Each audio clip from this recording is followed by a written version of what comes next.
Bonjour, bienvenue pour cette nouvelle vidéo.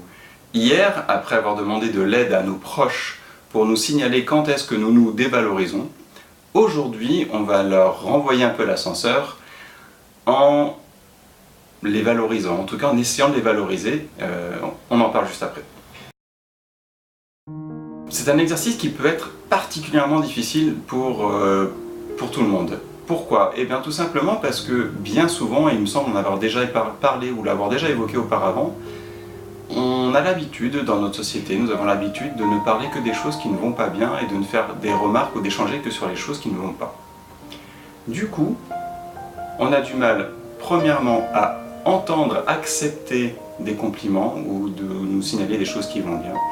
Et on a du mal, deuxièmement, à le faire, à dire que tout va bien, que les choses sont bien, que quelque chose en particulier est bien, est beau, est bon, etc. Du coup, à part quelques domaines, souvent tout ce qui touche à la nourriture c'est plus facile, mais tout ce qui touche au comportement humain, aux interactions, aux actions que font les autres pour nous ou avec nous, ou dans le cadre du travail, etc., eh bien ça peut être difficile. C'est cependant un exercice que je vous encourage à faire parce que, effectivement, il aide les autres et il nous aide aussi.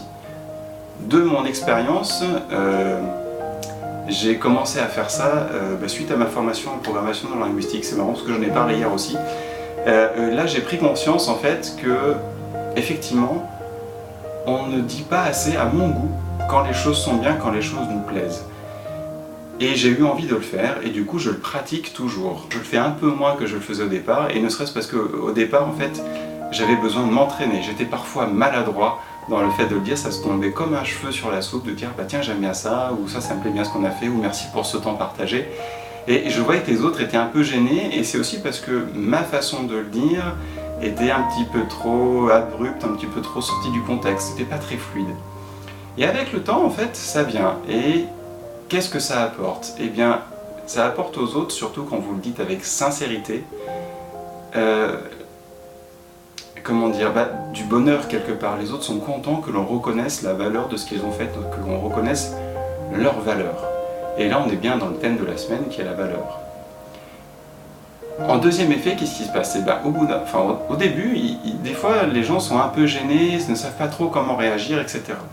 Et quand on continue à le faire avec douceur et avec sincérité surtout, eh bien ils finissent par l'accepter plus facilement, et puis par aussi nous remercier pour la qualité de l'interaction, pour la qualité du travail que l'on a avec eux. Et c'est l'effet miroir dont on parle depuis le début avec ces questions, c'est-à-dire que la façon dont on se comporte avec les autres incite les autres à se comporter de la même façon avec nous. Et du coup ça entretient, ça met en route cette mécanique d'échange, et ça apporte de la légèreté, de la confiance en soi, et ça valorise tout le monde, et y compris soi au final. Parce qu'en plus les gens nous reconnaissent comme étant quelqu'un d'agréable et qui sait reconnaître la valeur de l'interaction, du travail de chacun, et c'est extrêmement bénéfique et ça tire tout le monde vers le haut. Je ne vois pas grand chose d'autre à raconter, à rajouter sur ce sujet.